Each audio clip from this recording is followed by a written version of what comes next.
രണ്ട് കാര്യങ്ങൾ. ഒന്ന്, എല്ലാ അമ്പലത്തിലും, ശബരിമല മാത്രമല്ല എല്ലാ അമ്പലത്തിലും ആത്മീയ കാര്യങ്ങൾ, റിച്വലിസ്റ്റിക് കാര്യങ്ങൾ, ആചാര കാര്യങ്ങൾ, ഇതിനുള്ള പരമാധികാരി തന്ത്രിയാണ്.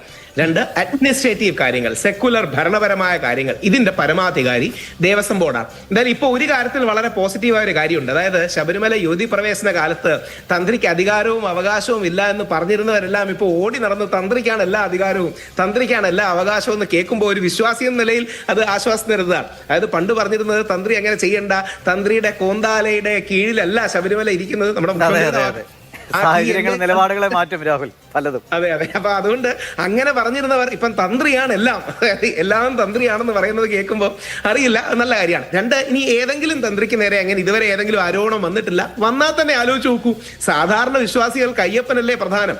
അയ്യപ്പൻ കഴിഞ്ഞ് അയ്യപ്പന്റെ അവിടെ തന്ത്രിയും മേൽശാന്തിയും ആയതുകൊണ്ടല്ലേ ഇവർക്ക് പ്രസക്തി. അതുകൊണ്ട് അയ്യപ്പനാണ് കോർ. തന്ത്രിമാർക്കെതിരെ ഇതുവരെ ഒരു ഇൻഫർമേഷനും പബ്ലിക് ഡൊമൈനിൽ വന്നിട്ടില്ല, മേൽശാന്തിമാർക്കെതിരെ വന്നിട്ടില്ല. നമുക്ക് ലഭ്യമായ ഇൻഫർമേഷൻ എവിടെയാണ്? ഹൈക്കോടതിയുടെ ഇടക്കാല വിധിന്യായങ്ങളിൽ ദേവസ്വം ബോർഡിനെ എടുത്തു പറയുന്നുണ്ട്, ദേവസ്വം ഒഫീഷ്യൽസിന്റെ ഏറ്റവും ടോപ്പിനെ എടുത്തു പറയുന്നുണ്ട്. ബാക്കിയെല്ലാം നമ്മുടെ യൂട്യൂബ് ചാനൽസ് അടക്കം അവരുടെ ഭാവന വെച്ച് ഓരോ തിയറി ഉണ്ടാക്കുക. ചിലത് ശരിയായിരിക്കാം, ശരിയല്ലായിരിക്കാം. പക്ഷെ ഇതുവരെ വന്ന ശ്രീ ബ്രഹ്മശ്രീ കണ്ഠര് രാജീവര് വളരെ വ്യക്തമായിട്ട് പറയുന്നുണ്ടല്ലോ. രണ്ട്, എല്ലാ കാര്യത്തിലും ദേവപ്രശ്നം വെക്കണമെന്നല്ല. അതായത് ഇത്തരം കാര്യങ്ങളിൽ ദേവപ്രശ്നമല്ല, കുറെ കൂടെ ആഴമേറിയ കാര്യങ്ങളിൽ, അല്ലെങ്കിൽ ഇപ്പം ദേവപ്രശ്നം മുമ്പ് നടന്നിട്ടുണ്ട്, പക്ഷെ ഈ കാര്യത്തിലൊന്നും ദേവപ്രശ്നം വെച്ചല്ല. തന്ത്രി അതിന് അനുമതി കൊടുക്കുകയാണ്. അതായത് ദേവന്റെ ഹിതമറിഞ്ഞ് അനുമതി കൊടുക്കുകയാണ്, ദേവന്റെ അല്ലെങ്കിൽ ആ കോൺസെപ്റ്റിൽ അനുമതി കൊടുക്കുകയാണ്. അപ്പൊ യഥാർത്ഥത്തിൽ സംഭവിക്കുന്ന എന്താ? ഏത് അമ്പലത്തിലെയും അവിടെ ചെന്ന് നമുക്ക് ഈ വെളിയിലുള്ള ദ്വാരപാല ശില്പങ്ങൾ മാറ്റണം, അങ്ങേക്ക് പെർമിഷൻ തരണമെന്ന് ഇപ്പോൾ SIT നേരെ എന്ന് തന്ത്രിയോട് പറഞ്ഞല്ലോ, ഞങ്ങൾക്ക് അവിടുത്തെ ദ്വാരപാല ശില്പങ്ങൾ ഇളക്കി നോക്കണമെന്ന്. തന്ത്രി ഇനി SITയുടെ അടിസ്ഥാനങ്ങളും SITയുടെ അന്വേഷണ ഉദ്യോഗസ്ഥരെ കുറിച്ച് ആലോചിച്ചിട്ടാണോ പോകുന്നത്? അതുകൊണ്ട് തന്ത്രിക്ക് അവിടെ ആചാര ആത്മീയ പൂജാപരമായ കാര്യങ്ങളിൽ മാത്രമേ ഉത്തരവാദിത്വമുള്ളൂ. നേരെ തിരിച്ച് അഡ്മിനിസ്ട്രേറ്റീവായ കാര്യങ്ങൾക്ക് ഉത്തരവാദിത്വം ആർക്കാണ്? ദേവസ്വം ബോർഡിനാണ്. ഒരു വരി കൂടെ പറഞ്ഞ് അവസാനിപ്പിക്കാം. അതായത് ജൂലൈ 19, ജൂലൈ 20 ശബരിമല ശ്രീകോവിലിന്റെ സൈഡിലുള്ള ദ്വാരപാല ശില്പങ്ങൾ ഇളക്കിയെടുത്തു. അത് തന്ത്രി അടക്കം എല്ലാവരും അറിഞ്ഞുകൊണ്ടാണ്. അതിനുശേഷം അയാൾ അതുകൊണ്ട് പോയി മോട്ടിച്ചു, അല്ലെങ്കിൽ ഡ്യൂപ്ലിക്കേറ്റ് ഉണ്ടാക്കി, സ്വർണം പൂശി തുടങ്ങിയ കാര്യങ്ങൾ തന്ത്രി എങ്ങനെ അറിയാനാ? അത് അന്വേഷിക്കേണ്ട ഉത്തരവാദിത്വം ദേവസ്വം ബോർഡിനല്ലേ? അത് അഡ്മിനിസ്ട്രേറ്റീവായ കാര്യങ്ങളാണ്. എന്നിട്ട് തിരിച്ചു വരുമ്പോൾ തീർച്ചയായും തന്ത്രിയുടെ സമയവും മറ്റും ചോദിക്കും, പൂജ ചെയ്യും, പവിത്രവൽക്കരിക്കും, എന്നിട്ട് വീണ്ടും വെക്കും. അപ്പം തന്ത്രി എന്ന് പറയുന്നത് ശ്രീകോവിലിനുള്ളിലുള്ള ആചാരാനുഷ്ഠാനപരമായ കാര്യങ്ങളോ ശബരിമലയിലുള്ള ആചാരാനുഷ്ഠാനപരമായ കാര്യങ്ങളോ തീരുമാനിക്കുന്നതാണ്. സ്വർണം എവിടെ ചെയ്യണം, ആർക്ക് ഏൽപ്പിക്കണം, സ്പോൺസർ ആരായിരിക്കണം, അല്ലെങ്കിൽ സ്വർണം പൂശനോ പൊതിയണോ, ഇത്തരം കാര്യങ്ങൾക്കൊന്നും തന്ത്രിക്കോ മേശാന്തിക്കോ പൂജാ കാര്യങ്ങൾക്കോ അല്ല. വളരെ വെൽ ഡിഫൈൻഡ് ആണ്. സാധാരണക്കാർ കരുതുന്ന പോലല്ല, വെൽ ഡിഫൈൻഡ് ആയിട്ട് ദേവസ്വം ബോർഡിനാണ് ഉത്തരവാദിത്വം.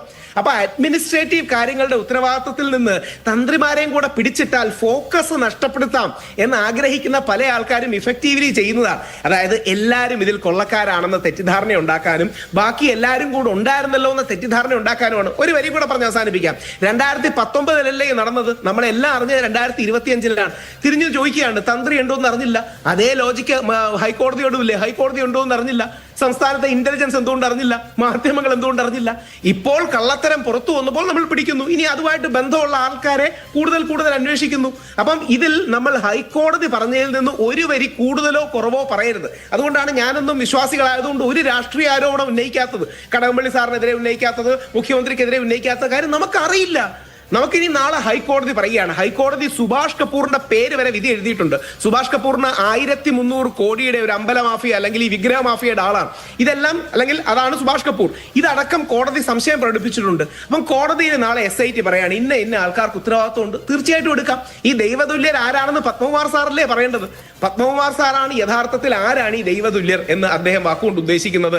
തന്ത്രിമാരെയാണോ, പാർട്ടിയിലെ ഉന്നതരെയാണോ? അതൊക്കെ അതാണ് ഇങ്ങനെ ഒരു വലിയ സംശയത്തിന്റെ ഒരു വലിയ മറയുണ്ടാക്കിയിട്ടാണ് അദ്ദേഹം ഇപ്പോൾ SITയുടെ കസ്റ്റഡിയിലേക്ക് പോയത്. ഇപ്പോൾ അദ്ദേഹം ആലോചിക്കുന്നുണ്ടാവും പക്ഷെ അന്ന് പറഞ്ഞ വാക്കുകൾ എങ്ങനെ തന്നെ തിരിച്ചു. ഒരു കാര്യം കൂടെ പറഞ്ഞോട്ടെ, പത്മനാഭ സാർ മലേഷ്യൻ ട്രിപ്പ് ഒക്കെ പറഞ്ഞു. അതായത് അനന്തഗോപൻ സാർ മലേഷ്യയിലേക്ക് ട്രിപ്പ് നടത്തിയാൽ എന്താ, മലേഷ്യയിലോ അല്ലെങ്കിൽ മാൻഹട്ടനിലോ പോട്ടെ, ജൂലൈ 19, 20 ഇടയ്ക്ക് എടുത്ത സ്വർണം പതിച്ച ചെമ്പ് പാളികൾക്ക് എന്ത് പറ്റി, പിന്നെ കട്ടിലക്ക് എന്ത് പറ്റി?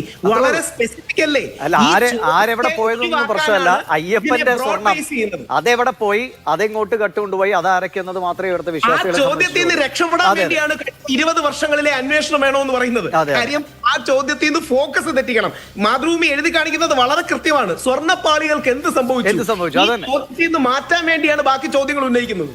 ശരി, ശ്രീ മഹേഷ് പണിക്കർ, അങ്ങേക്ക് ശബരിമലയുടെ മറ്റ് നിർമ്മാണങ്ങളും ഒക്കെയായി ബന്ധപ്പെട്ട് അറിയാവുന്ന ആൾ കൂടിയാണ്. അപ്പോൾ നമ്മൾ പത്മകുമാറിന്റെ ആ ദൈവതുല്യർ എന്ന ചോദ്യം തന്നെയാണ് ഇവിടെ മുഴച്ചു നിൽക്കുന്നത്. അത് ആരെ എന്ന ചോദ്യത്തിന് 2 ദിവസത്തിനകം SITയുടെ മുമ്പിലെങ്കിലും, നമുക്ക് പുറമേക്ക് അത് വെളിപ്പെട്ടു വന്നില്ലെങ്കിലും SITയുടെ മുമ്പിലെങ്കിലും ഉത്തരമുണ്ടാകുമെന്ന് പ്രതീക്ഷിക്കാം. അങ്ങനെ ഒരു വലിയ പ്രധാനപ്പെട്ട ഉത്തരമൊക്കെ ഉണ്ടെങ്കിൽ അടുത്ത നടപടികളൊക്കെ നമ്മൾ കാത്തിരുന്ന് കാണാവുന്നതാണ്. പക്ഷേ അതിൽ അങ്ങ് സംശയിക്കുന്നത് എന്താണ്? ഇത് പത്മകുമാറിൽ നിന്ന് ഒതുങ്ങി നിൽക്കുന്നതാണോ? അപ്പോൾ ഇന്ന് തന്ത്രി അടക്കം പറഞ്ഞ കാര്യങ്ങൾ ദൈവഹിതം പറയുക എന്നതാണ് ഞങ്ങളുടെ ചുമതലയെന്നതാണ്. അങ്ങനെ അവർക്ക് അതിൽ നിന്ന് മാറാനും കഴിയുന്നതാണ്.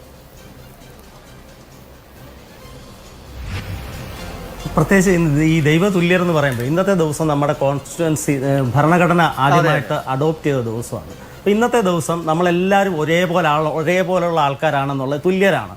ജാതി, വർഗം, മതം, അങ്ങനത്തെ കാര്യങ്ങളിലൊക്കെ എല്ലാവർക്കും ഒരേപോലെ ഉണ്ട്. അപ്പോൾ ഈ ദൈവതുല്യർക്ക് പ്രത്യേകിച്ച് നിയമമൊന്നുമില്ല. ഒറ്റ നിയമമേ ഉള്ളൂ ഇന്ത്യയിൽ.